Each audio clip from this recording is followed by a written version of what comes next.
L'entrepreneuriat, c'est un marathon en sprintant. Mais ça reste quand même un marathon. Le but, c'est pas de se crever et après de plus rien faire en fait. Notre réputation, c'est aussi vraiment notre faire-valoir. C'est-à-dire que si les gens commencent à dire, en fait, oui, ils sont juste là pour l'argent, ils recommandent la personne qui nous a donné le plus d'argent, en fait, on sert à rien. Pourquoi tu fais tout ça? Tu veux prouver à quelqu'un? Qu'est-ce qui se passe? En soi... Bonjour Julien, comment vas-tu? Bonjour Damien, très très bien, merci. Je suis ravi de te recevoir parce que Julien, tu as 25 ans et ça m'inspire toujours de voir de jeunes entrepreneurs qui osent se lancer malgré un profil qui aurait aimé une toute autre destination. Julien, est-ce que tu me permets de te présenter? Ouais, bien sûr. Donc Julien, tu as 25 ans.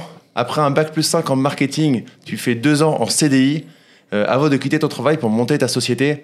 Tu as eu cette envie entrepreneuriale assez tôt, on va en discuter durant le podcast. Et aujourd'hui, tu t'es lancé depuis environ 10 mois dans cette nouvelle aventure avec ton associé Thibaut. C'est ça. C'est ça, on est bon? Bien ça, ouais, on est bon. Yes. Alors moi, ce qui m'intéresse toujours, c'est tu avais un bac+5, félicitations. Tu avais un CDI, félicitations. En plus, juste avant l'interview, tu me disais, ouais, je suis dans un domaine où ça gagnait plutôt bien. Et c'est quoi sa motivation pour quitter ça, pour te lancer ta société avec Thibaut?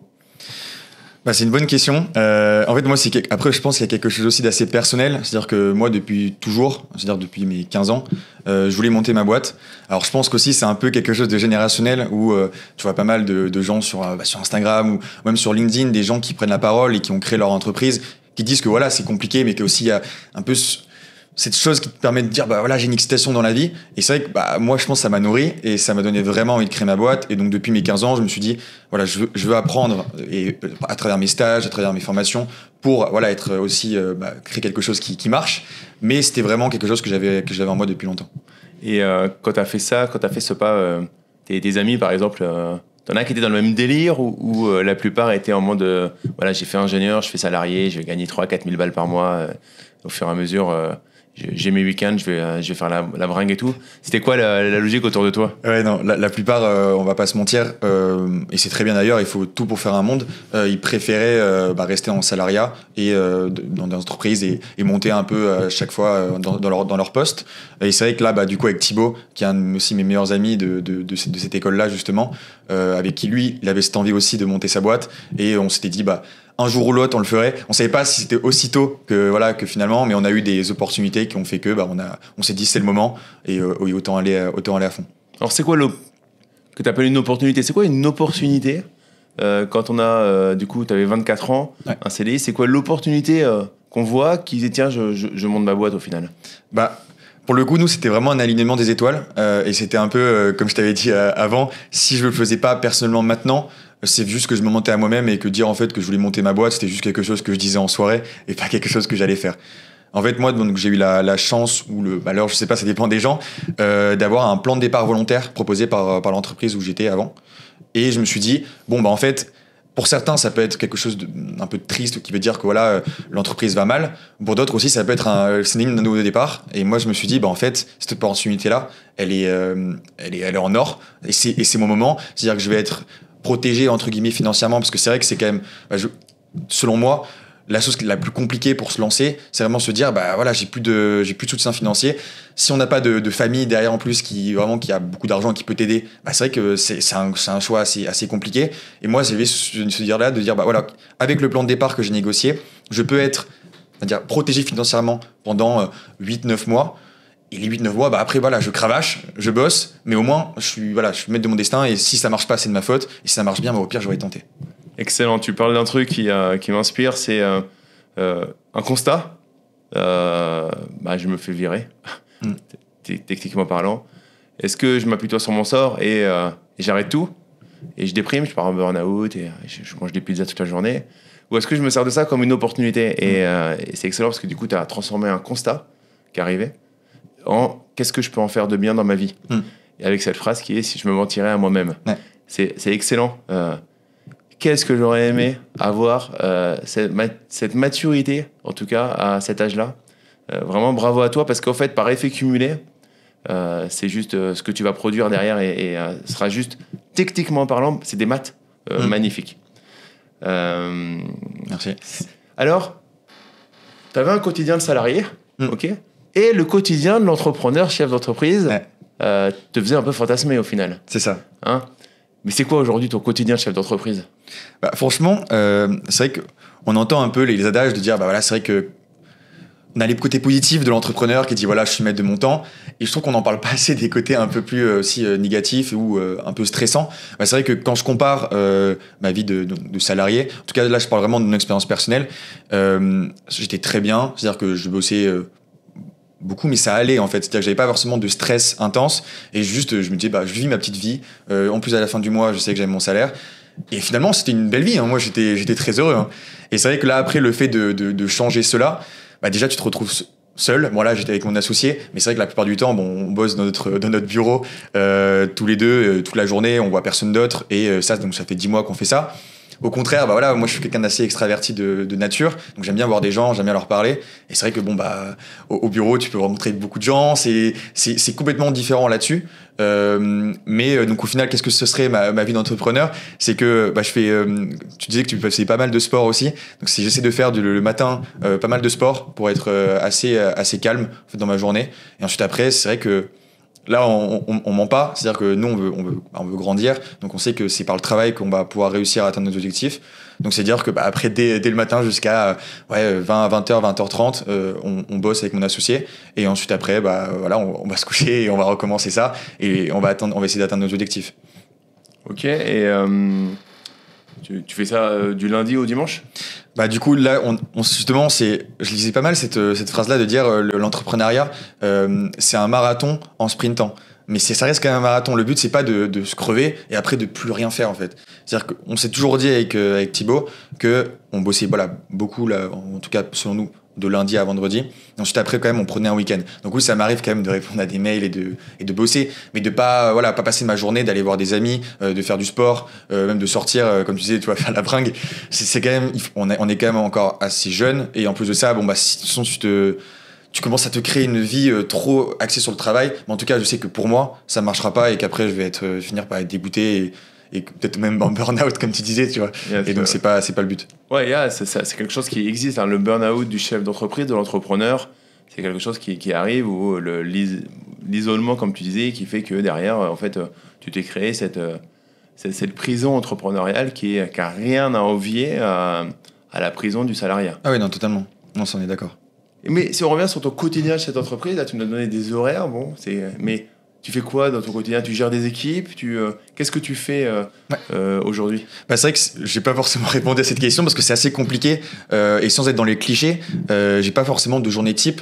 C'est-à-dire qu'on s'est réparti avec mon associé des parties du business où on est chacun maître. C'est-à-dire que moi je m'occupe de la partie marketing, stratégie, partenariat, on va dire growth et légal, et tandis que mon associé s'occupe vraiment de la rédaction des avis détaillés, plus vraiment de l'expertise détaillée sur l'immobilier, parce que c'est vrai qu'on n'a pas forcément dit ce que oui, je faisais, mais en gros ImmoCompare, donc on a créé ImmoCompare avec Thibaut, et notre but en fait c'est d'aider les particuliers à choisir la bonne solution immobilière ou formation immobilière, en gros de choisir le bon intermédiaire pour investir ou faire de l'investissement immobilier. D'accord. Et donc ça, on analyse différentes verticales. Donc on a commencé par les formations immobilières, dont avec toi. Après, on a fait tout ce qui est plateforme d'investissement clé en main. C'est-à-dire que, en gros, facilement, tu donnes ton argent et la plateforme s'occupe de A à Z de ton projet d'investissement locatif. En fait, il y a énormément de plateformes qui existent, et certaines qui font du bon travail, d'autres. Juste un petit point de réglementaire par rapport à la loi, je crois que c'est la loi Hoguet. Tu donnes pas ton argent, techniquement parlant, parce que c'est des agents immobiliers, et tu ne peux pas prendre d'avance, hein. Donc quand tu donnes de l'argent, c'est qu'en fait tu donnes un mandat pour quelqu'un pour trouver un bien immobilier pour toi, ouais. Et ensuite ils seront payés qu'au moment de la signature finale. Il y a pas d'avance, c'est la loi Hoguet, je crois, qui est interdit. C'est juste pour les personnes qui nous écouteraient. T'as raison. Des fois on a des gens pointilleux. T'as raison de le clarifier, parce que sinon dans l'espace commentaire on voit très bien qu'il y aurait ça. Donc t'as totalement raison. C'est vrai que là j'essaie juste de faire la grande picture, mais voilà, c'est ça. Et le but à perdre en fait, c'est qu'on a fait aussi sur le crowdfunding immobilier, les CPI, l'immobilier fractionné. Bah bref, vraiment toutes les verticales, et le but c'est vraiment de démocratiser ça, de rendre facile à comprendre pour chacun. Et ensuite, après, comme ça, chacun peut prendre sa décision et investir avec le partenaire de son choix, avec des offres de réduction. Parce que, comme tu le sais, des fois, les frais d'investissement en immobilier peuvent être importants. Et nous, ce qu'on veut avec ImmoCompare, c'est de réduire ces frais-là. Et en fait, du coup, je négocie. Donc là, c'est moi qui m'en occupe avec ces partenaires qu'on recommande. Des réductions de frais avec du cashback. C'est-à-dire qu'en fait, si tu investis avec notre plateforme, on va te reverser une partie de la commission qu'on a négociée pour te la reverser. Et ensuite, après, en fait, le rendre le système plus vertueux. Excellent. Et ce qui m'intéresse là-dessus, c'est votre mécanisme de pensée pour passer de je suis salarié dans une boîte où je fais de la tech à je vais créer un produit, donc rien à voir, en mode un peu start-up, on va dire, de comparaison, de formation ou de produits sur l'immobilier. C'est quoi le mécanisme dans le cerveau qui fait passer de l'un à l'autre? En soi, c'est vraiment plus par rapport à nos situations personnelles. C'est-à-dire qu'on était dans un microcosme, en tout cas avec des gens qu'on voyait, qui voulaient investir, et notamment dans l'immobilier, mais qui ne savaient pas comment le faire. Et justement, nous, on s'est dit, en fait, c'était plus une évidence. C'est-à-dire qu'on s'est dit, nous aussi, en fait, on souhaiterait investir dans l'immobilier avec ces plateformes-là. Mais en fait... personne ne nous dit clairement si elles sont bien ou pas, quoi. Donc, je veux dire, on va investir des sommes assez importantes quand même dans l'immobilier. Surtout quand tu es en début de carrière ou même jusqu'à 35-40 ans. Quand tu lâches entre 20 jusqu'à 150 000 euros, voire plus, et tu sais même pas si vraiment la société, elle est sérieuse. Est-ce que les gens, les avis qu'on peut trouver sur Internet, est-ce qu'ils sont vraiment vrais? Bref, ce genre de questionnement. Tu te dis qu'il y a quand même quelque chose à faire, et en plus de ça, tu te dis que toi, si t'en as besoin, il y en a d'autres gens qui en auraient besoin. Et du coup, c'était plus quelque chose de naturel. Il n'y a pas eu vraiment ce questionnement de dire est-ce que ma boîte va marcher? Est-ce que c'est intéressant? On s'est juste dit déjà, on fait ce travail pour nous. Et ensuite, après, on s'est dit attends, mais il y a des gens quand même de plus en plus qui nous disent ah, mais c'est pas mal, moi aussi, je recherche ça et tout. Et on s'est dit, ok, faisons un truc vraiment complet. Et là, on a commencé vraiment à faire des grilles de notation assez complexes, à appeler beaucoup de gens de plateformes en clients mystères, d'appeler des anciens clients, pour vraiment avoir une connaissance complète de tous les verticales qu'on a analysés. Et après, ensuite, avoir vraiment une sorte d'expertise que très peu ont finalement sur le marché. Et après, en faire bénéficier au plus grand nombre. Du coup, comment vous êtes rémunéré? C'est quoi votre... Parce que, ok, ça vous plaisait, non, ok, il y a des gens qui vous... Mais derrière, vous avez quand même fait, je suppose, un business model pour voir si c'était rentable, quoi. Parce qu'à un moment, on est là pour faire de l'argent. Totalement, parce qu'on doit vivre aussi. Donc notre but, c'était c'est genre toujours notre but, c'est avec les plateformes qu'on recommande, donc qui répondent positivement à nos grilles de notation. C'est-à-dire qu'on a des grilles et on a une note à la fin. S'ils ont en dessous de 3,8 sur 5, en fait, même si la plateforme vient nous voir, nous demande de l'argent, et nous dit allez, mettez-moi sur ma plateforme, on dit non. En fait, on dit ou alors on vous mettra, mais par contre, on va vous dézinguer entre guillemets, c'est-à-dire qu'on va pas vous dire que vous êtes bien parce que selon notre grille, en tout cas, vous correspondez pas. C'est marrant parce que j'en ai vu qu'il y avait moins que cette note sur votre site.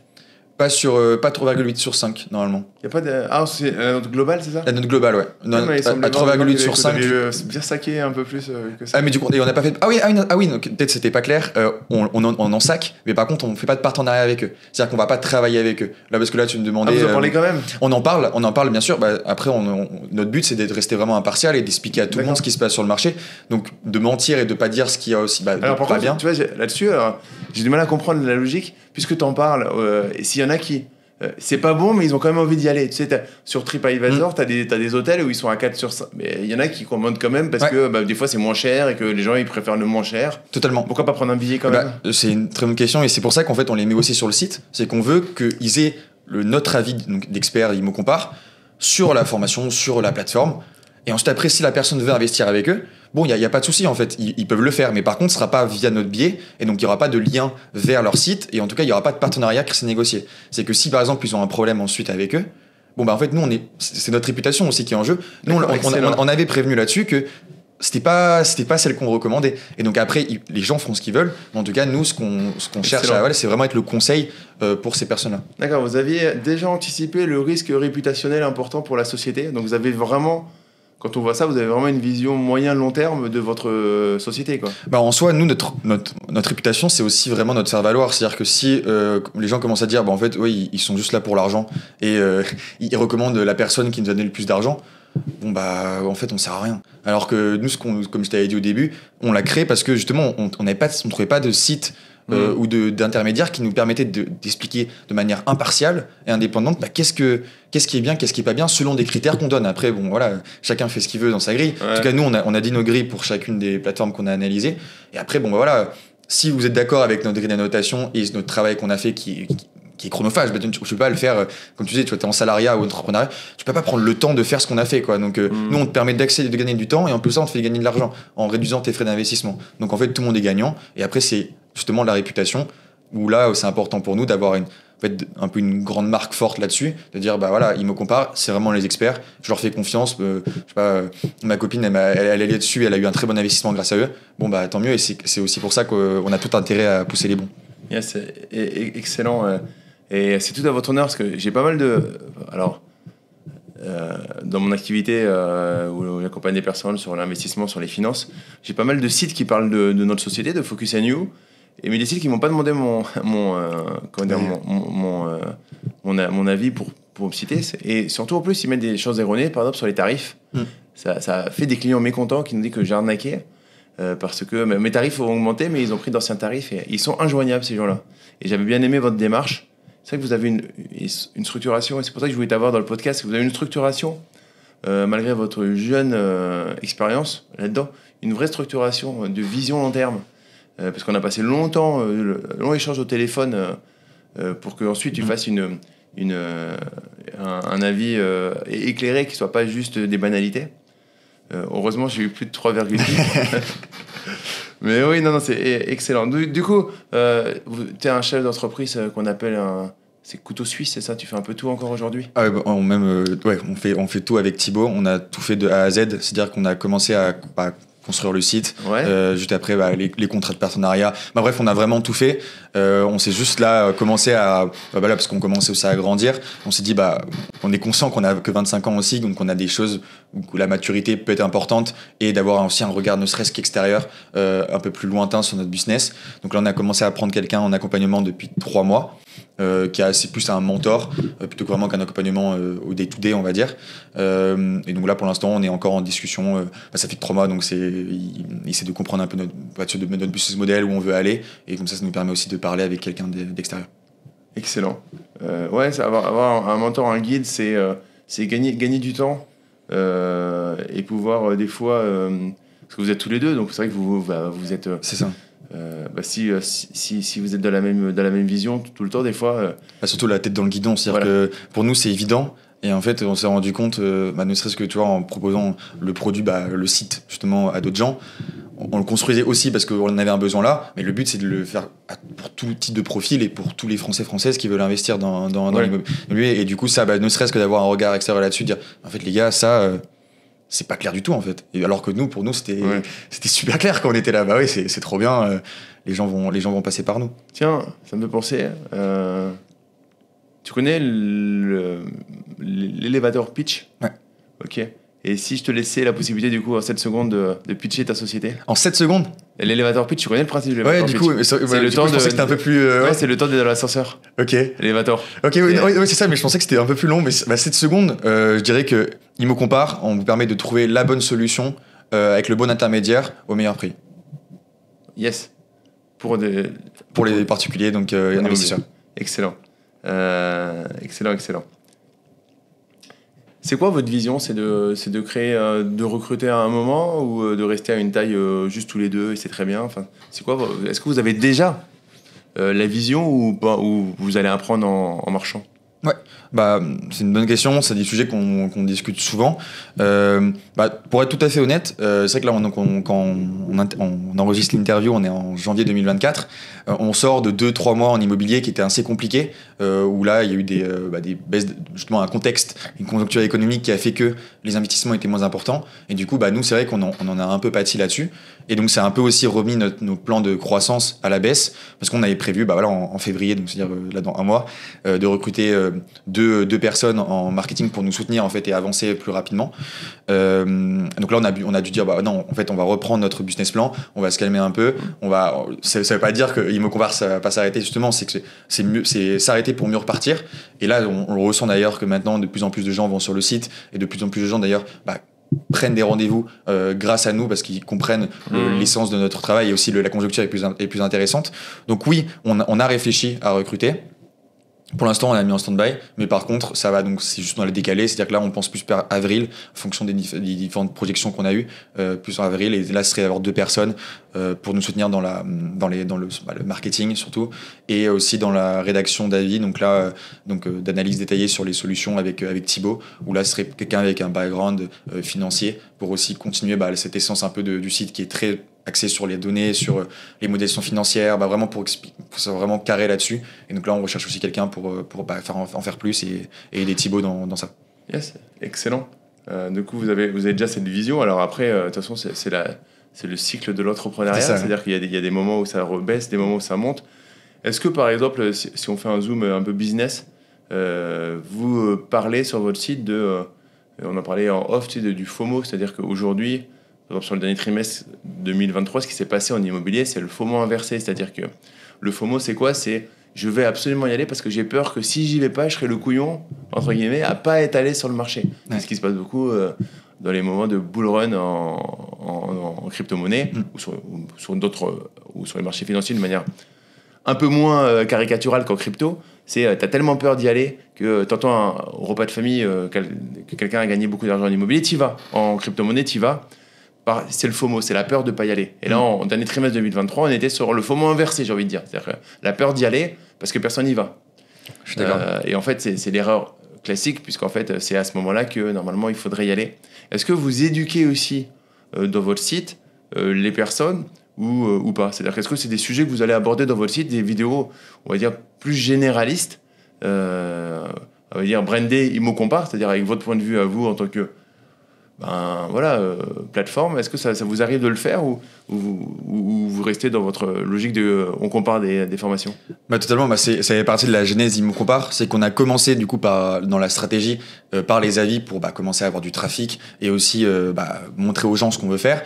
Et là, maintenant qu'on a un peu plus d'avis, parce qu'on a comparé maintenant plus de 100 solutions d'investissement, donc ça commence à être pas mal, on a plus le temps aussi d'aller voir sur des axes plus généralistes et justement d'éduquer les personnes aux différentes thématiques de l'immobilier. Et notre but justement, parce que notre cible principale c'est quand même des gens entre 25 et 35 ans, c'est des gens qui veulent investir, qui commencent à avoir de l'argent mais qui finalement connaissent pas trop. C'est vrai qu'en France, il y a de plus en plus de gens qui quand même mettent sur l'éducation financière, mais c'est vrai que moi quand j'en parle ne serait qu'avec mes parents, je suis beaucoup plus instruit là-dessus que eux.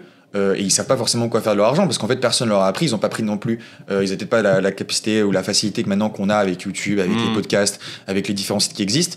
Et du coup en fait je me rends compte que ils connaissent pas et c'est vrai que les gens entre 25 et 35 ans qui font pas forcément l'effort de le faire, ils ont pas vraiment de sources d'informations qui soient fiables et qui expliquent assez facilement, pas dans des termes hyper complexes où t'es là mais qu'est-ce qu'il dit là, je comprends rien. Et donc là c'est aussi pour ça qu'on existe là-dessus et qu'on a créé ces articles-là. Excellent. Pour toi, c'est quoi la meilleure compétence que tu as aujourd'hui pour pouvoir réussir dans le poste d'entrepreneur ? C'est une bonne question. Je dirais je vais être dans le cliché, mais dans la résilience. C'est-à-dire qu'en vrai, c'était assez compliqué. C'est vrai que on est au début et là, tous nos efforts commencent un peu à payer, donc on est content. On a quand même eu les 7 premiers mois où on était là. On n'avait pas de chance avec le contexte économique et ça, pour le coup, la conjoncture, on peut pas y faire grand-chose. C'est-à-dire que là, on subissait. Et ensuite de ça, après, c'est même on s'est dit, est-ce que vraiment notre façon de parler, notre façon de comparer les acteurs, c'est-à-dire qu'on n'est pas du tout dans de la vente comme un site qui peut vraiment dire, voilà, prenez-le, c'est le meilleur du monde. Justement, on essaie d'être assez impartial là-dessus et de dire, alors eux, ils sont très bien, mais par contre, on a quelques réticences, réserves, parce que voilà, personne n'est parfait. Et ça, on n'est pas dupe, on sait très bien que c'est moins, ça va moins vendre, mais en même temps, sinon, on veut aussi être impartial là-dessus. Donc, je dirais la résilience. Ouais. Ok. Et c'est quoi le défaut que tu aurais le plus de mal à gommer, du coup, pour réussir dans ce poste ? Du coup, je dirais que c'est, et ça, c'est quelque chose que je aussi avais dans le salariat, et on m'a toujours poussé justement à aller dans l'entrepreneuriat pour ça, c'est que j'aime bien que ça aille vite. Et même si on dit toujours d'entrepreneuriat, c'est bien parce que ça va toujours vite et tout, il y a quand même des sujets où on peut pas aller plus vite que la musique, quoi. Donc il faut attendre, t'as des dates en fonction de partenaires, en fonction aussi de fonds que tu vas aller chercher ou de contrats qui vont être signés. Et c'est vrai qu'il y a des fois, moi, je suis tellement dans mon truc que je dis, allez, signer, on y va, on avance. Et tu dois attendre, et c'est frustrant parce que t'as plein de sujets dans le feu et tu dis, vas-y, comme ça, moi, ça s'est clôturé. Et donc au final, je te retrouve avec plein de sujets qui sont sur le feu partout. qui vont pas forcément avancer aussi vite que tu le voulais. Et ça, c'est un peu dur de prendre sur soi et de dire, bon, juste, ok, je me calme. De toute façon, c'est mon problème à moi, c'est pas le problème des autres. Et juste après, de comprendre que les autres n'ont pas ne font pas en fonction de ton temps, en fait. Du coup, de prendre un peu des fois de recul et de lâcher prise. C'est ça, mais c'est assez dur. En vrai. Je sais pas si toi, t'avais ça aussi dans ton entreprise, mais c'est vrai que moi, c'est un des gros sujets. C'est compliqué, c'est compliqué dans son entreprise. Des fois, on voudrait que ça aille plus vite que la musique. Et après, il faut voir en fait le gain-risque, c'est-à-dire bon, ok, ça va pas aussi vite, mais d'un autre côté, je suis en train de me rendre malade à stresser pour que ça aille plus vite. Alors que techniquement parlant, je peux comprendre que l'autre personne ait d'autres choses et du coup que tu remettes ça dans un planning qui soit raisonnable en fait. Et quel est l'impact que ça prenne 3 mois de plus au final? Non, mais c'est ça. Mais c'est assez dur. C'est souvent ça qui. Quand tu te le dis comme ça, t'as l'impression que c'est simple, mais finalement, quand t'es dedans, c'est plus compliqué, quoi. Parce qu'il y a la peur que, oui, mais du coup, d'autres 3 mois, si je m'aperçois que ça marche pas, du coup, ces 3 mois-là seront des 3 mois supplémentaires. C'est ça la beauté de l'entrepreneuriat, c'est que quand on va se lancer, quand vous allez vous lancer, en fait, c'est un livre à écrire. C'est-à-dire que le livre, c'est la différence un petit peu entre l'école, quand vous quittez le bac, l'école et la faculté. À mon époque, l'école, vous êtes pris en main, vous pouvez que réussir ou être viré. L'université, vous serez jamais pris en main et vous serez jamais viré. Vous abandonnerez. Et moi, j'ai beaucoup aimé. J'ai fait 1 année d'université. Après, je suis allé en mode école. Mais j'ai beaucoup aimé, en fait, alors que j'étais pas bon au terminal, le fait que personne s'occupe de moi. Et je réussis du coup pour moi. Et c'est là que j'ai tout défoncé. Que j'ai vraiment commencé à bosser. Et l'entrepreneuriat, c'est ça, en fait. C'est stressant parce que tu sais pas demain effectivement ce qui va se passer. Tu disais, le contexte ne m'aide pas. C'est vrai et c'est faux. C'est-à-dire que le contexte n'aide pas, trouvons des solutions pour que même le contexte aidant ou pas, ça marche. C'est ça. Tu vois, et c'est ça, il n'y a personne qui est là pour te dire ce qui est bien ou pas, et il n'y a pas forcément de bien en plus. Oui, c'est ça. Oui, non, il y a quelque chose à créer, donc on l'a tous connu, et on le connaît tous, je le connais encore, donc rassure-toi là-dessus. C'est normal. On galère tous de temps en temps. Est-ce que tu as des passions à côté de l'entrepreneuriat? Oui, beaucoup de sport. C'est vrai que là, en ce moment, là, mon gros objectif de 2024, c'est de faire 2 triathlons. Donc là, celui de Paris et celui du Mont-Saint-Michel.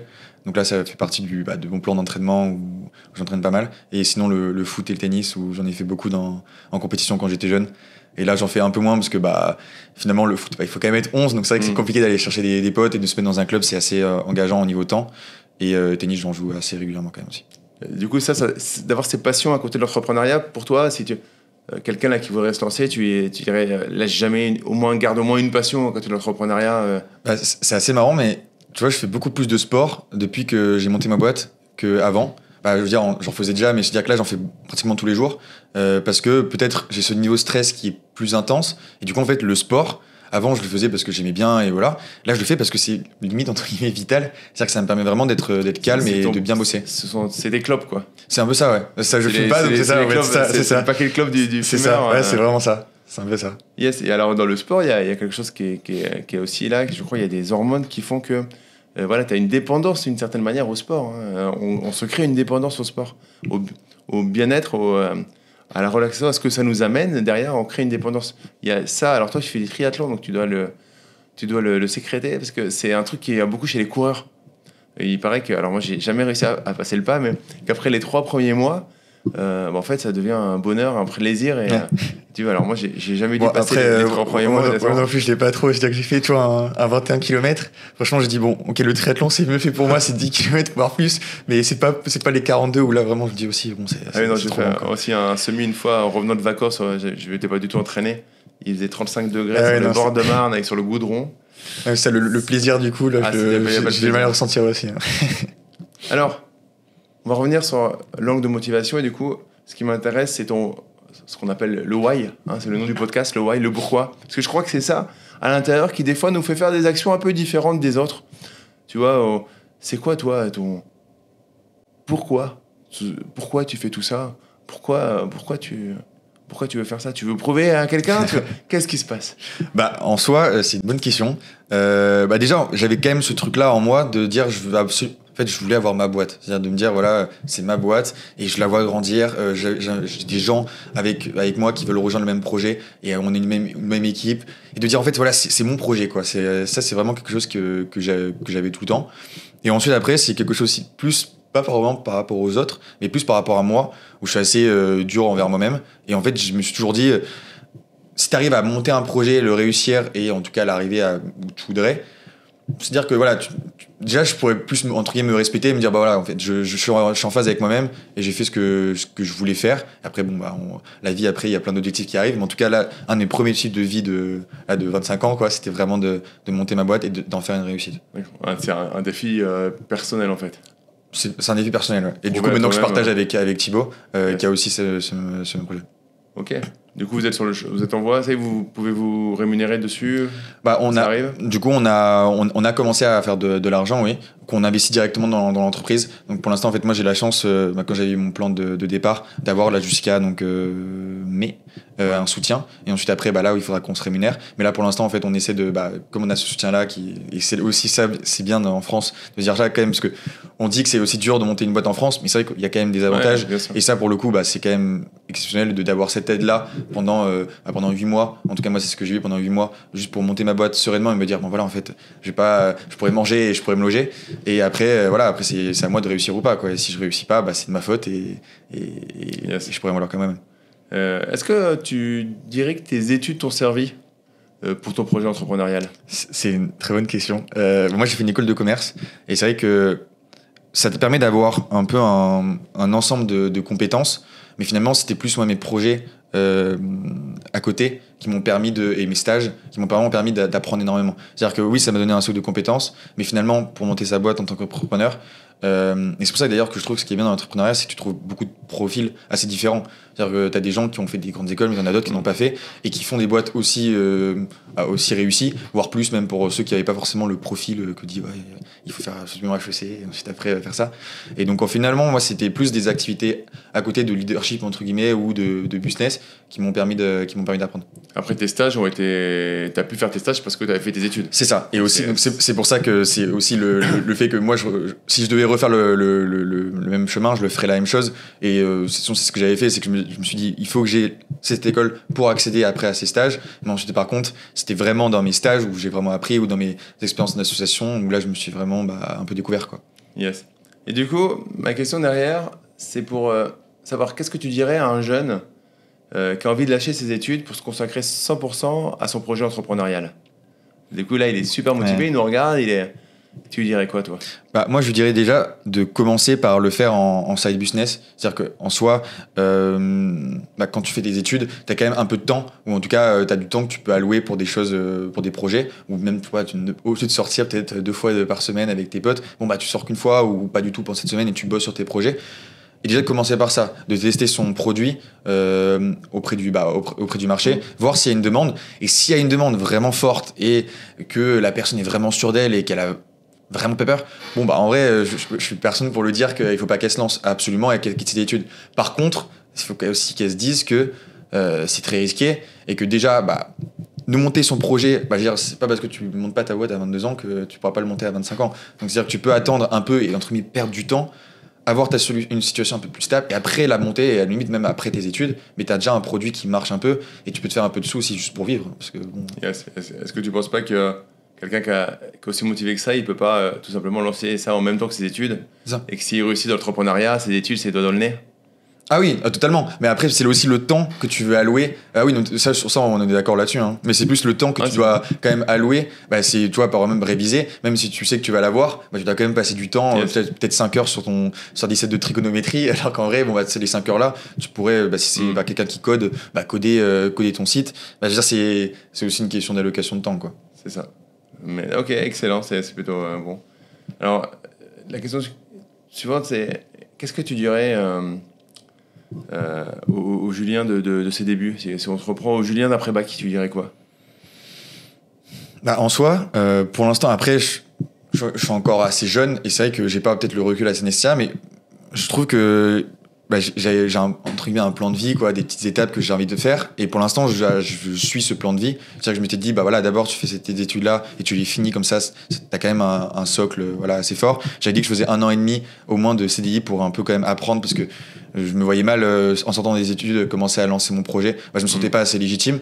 Là après, j'ai vu en fait dans mon expérience en CDI que pas mal de mes collègues en fait me disaient, tu devrais monter ta boîte en fonction de t'es pas fait pour les boîtes comme ça. Et je dis, bon, ok, arrêtez, voilà. Et du coup, je me suis dit, bon, bah, ok, là, maintenant, c'est vraiment le cas. C'est-à-dire qu'on me l'a dit. Plus de ça, j'ai pris un peu d'expérience. Maintenant, je peux la monter. Donc, finalement, je dirais juste, pour l'instant, après, on en reparlera peut-être dans 10 ans si on refait cette interview. Pour l'instant, je dirais juste, fais ce que tu pensais faire et garde un peu ce plan de vie-là et essaie de le respecter au maximum.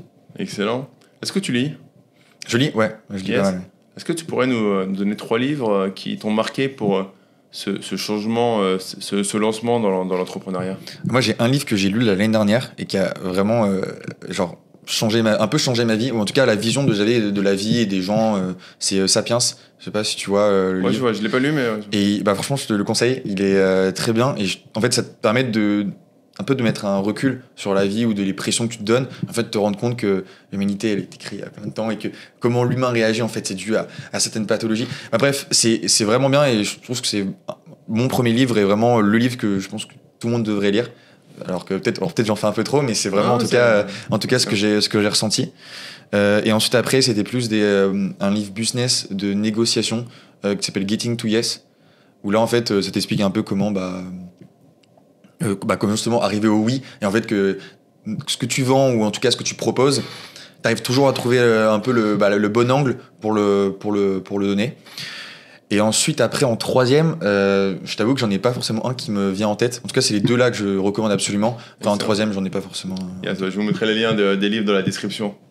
Et excellent, c'est toujours intéressant ces livres que je connais pas. Enfin Sapiens, j'en ai entendu parler mais je l'ai pas lu, donc c'est toujours intéressant. J'adore poser cette question déjà pour moi. Ouais.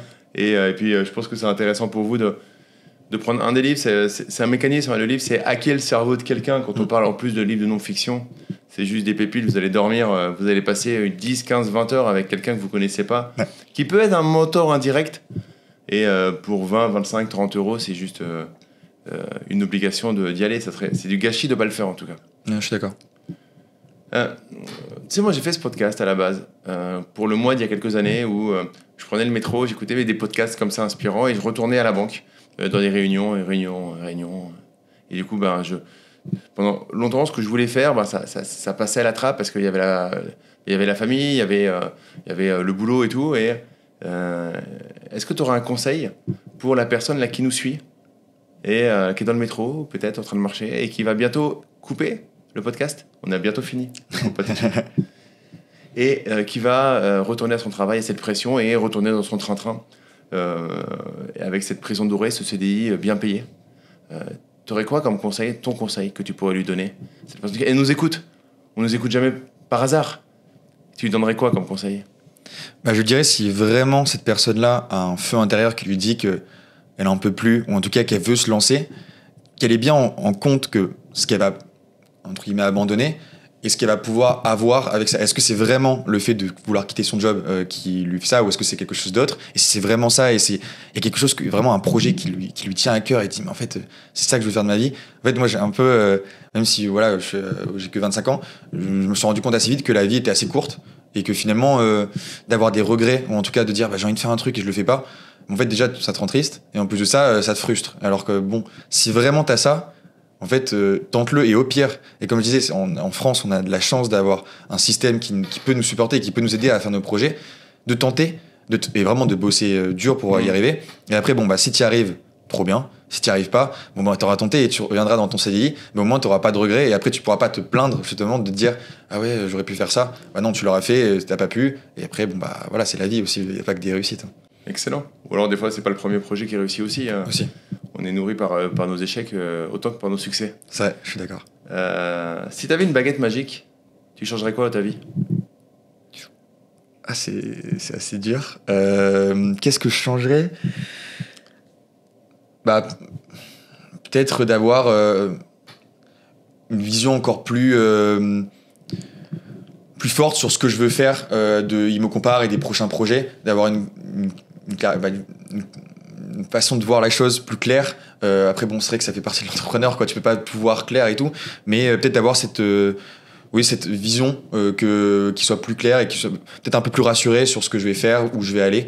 Ce serait peut-être ça, mais c'est vrai que c'est assez compliqué comme question. J'avoue, c'est vrai que j'ai pas forcément un truc vraiment qui me vient en tête directement.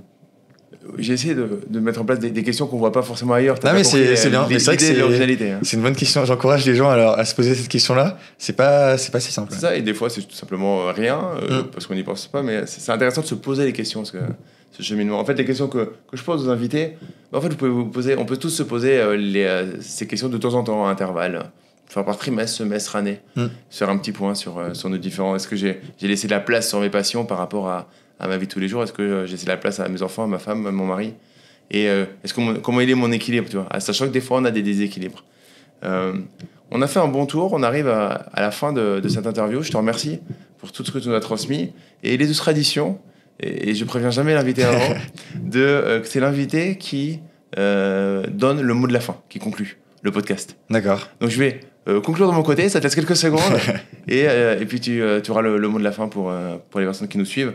Et je vous remercie de nous suivre. N'hésitez pas à nous mettre 5 étoiles sur les plateformes de podcast, vous abonner si vous regardez sur YouTube, mettre un avis. Nous, ça vous prend 2 secondes, et nous, ça nous aide à monter et à avoir encore plus de moyens pour aller chercher les invités qui vont vous inspirer au quotidien. Donc voilà, ça vous prend 2 secondes. Faites-le si vous avez kiffé. Portez-vous bien, et je vous laisse avec Julien pour le mot de la fin.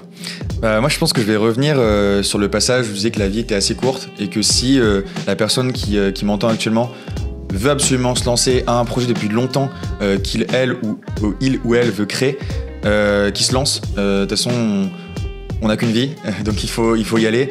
Bien sûr, il faut faire attention aux risques que ça peut avoir, mais par contre, le but, c'est vraiment de profiter de sa vie et d'y aller si on veut y aller.